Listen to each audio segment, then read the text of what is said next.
नमस्कार, आदाब। मैं हूं तमन्ना और आप देख रहे हैं द संकेत लाइव। आज हम बात करने जा रहे हैं उस फैसले की जिसने राजनीतिक विरोध, अभिव्यक्ति की स्वतंत्रता और कानून के मूल सिद्धांतों पर एक नई बहस छेड़ दी।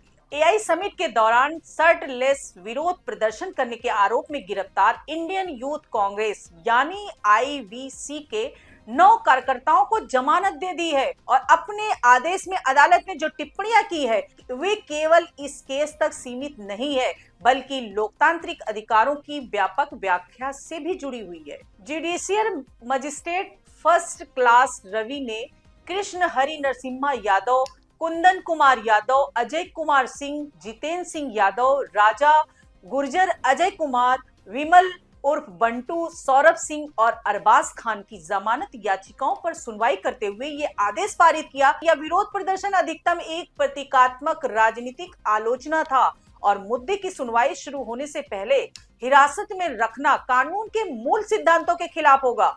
अदालत ने अपने आदेश में ये भी कहा कि प्रदर्शन के दौरान लगाए गए नारे भड़काऊ नहीं थे, उनमें कोई सांप्रदायिक या क्षेत्रीय रंग नहीं था और ऐसा कोई प्रमाण नहीं है जिससे ये साबित हो सके कि किसी संपत्ति को नुकसान पहुंचाया गया या किसी प्रतिनिधि को डराया धमकाया गया। अदालत ने यह भी रेखांकित किया कि प्रदर्शनकारियों को सुरक्षा के साथ बाहर ले जाया गया था, यानी स्थिति नियंत्रण से बाहर नहीं हुई थी। अदालत की सबसे महत्वपूर्ण टिप्पणी ये रही कि आजादी एक अधिकार है और जेल अपवाद है। यदि बिना ठोस और जरूरी कारण के किसी व्यक्ति को ट्रायल से पहले जेल में रखा जाता है तो ये दोष सिद्ध होने से पहले की सजा देने जैसा होगा, जिसे कानून स्वीकार नहीं करता। अदालत ने इस सिद्धांत को रेखांकित करते हुए कहा कि जमानत नियम है और जेल अपवाद, खासकर तब जब अपराध की प्रकृति हिंसक या गंभीर ना हो। अब इस पूरे मामले की पृष्ठभूमि को समझना भी जरूरी है। दिल्ली में आयोजित एआई समिट के दौरान इंडियन यूथ कांग्रेस के कुछ कार्यकर्ताओं ने कथित तौर पर शर्टलेस होकर भारत अमेरिका व्यापार समझौते के विरोध में नारेबाजी की थी। उनका कहना था कि यह समझौता देश के हितों के खिलाफ है और वे अंतर्राष्ट्रीय मंच पर अपनी असहमति दर्ज कराना चाहते थे। दिल्ली पुलिस के अनुसार प्रदर्शनकारियों ने अनुमति के बिना कार्यक्रम स्थल पर विरोध किया और जब उन्हें रोकने की कोशिश की गई तो कथित रूप से पुलिसकर्मियों से धक्का मुक्की हुई, जिसके मेडिकल प्रमाण भी प्रस्तुत किए गए। दिल्ली पुलिस ने जमानत याचिका का विरोध करते हुए कहा कि संविधान शांतिपूर्ण विरोध का अधिकार देता है, लेकिन उसके लिए निर्धारित शर्तों और प्रतिक्रियाओं का पालन करना आवश्यक है।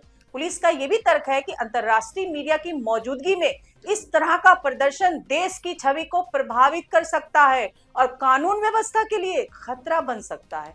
हालांकि अदालत ने उपलब्ध साक्ष्यों के आधार पर यह माना कि प्रदर्शन अस्थायी था और इससे सार्वजनिक व्यवस्था को गंभीर नुकसान नहीं हुआ। अदालत ने यह भी कहा कि केवल सरकार की आलोचना करना अपराध नहीं माना जा सकता जब तक कि वह हिंसा या घृणा भड़काने की सीमा पार न करे।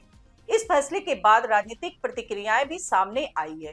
कांग्रेस ने इसे लोकतंत्र और अभिव्यक्ति की स्वतंत्रता की जीत बताया है, जबकि कुछ भाजपा नेताओं ने कहा है कि विरोध का अधिकार है लेकिन कानून और अनुशासन का पालन भी उतना ही जरूरी है। विशेषज्ञों का मानना है कि ये मामला केवल एक विरोध प्रदर्शन का नहीं बल्कि उस व्यापक प्रश्न का है कि लोकतंत्र में असहमति की सीमा क्या है। क्या प्रतीकात्मक विरोध को भी कठोर दंडात्मक कार्रवाई का सामना करना पड़ना चाहिए या फिर इसे लोकतांत्रिक विमर्श का हिस्सा मानकर सहनशीलता दिखाई जानी चाहिए।